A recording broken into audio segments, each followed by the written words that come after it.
থেকে বাড়ি চলে এসেছিস? এ বাবু আয় ঘরে আয়। হ্যাঁ বাবু বল। কি বাবু তোর ভীষণ খেতে পাইছে?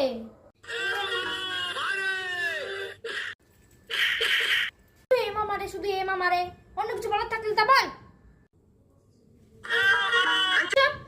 কেন মা, আজকে কি হয়েছে?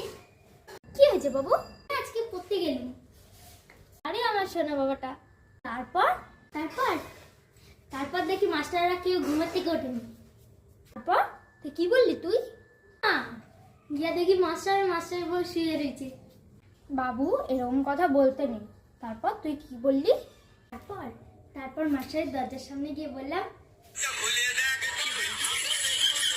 ওই তোকে বললাম না তুই আর ওইসব কথা বলবি না। মা একটা কথা বলবো। হ্যাঁ বল।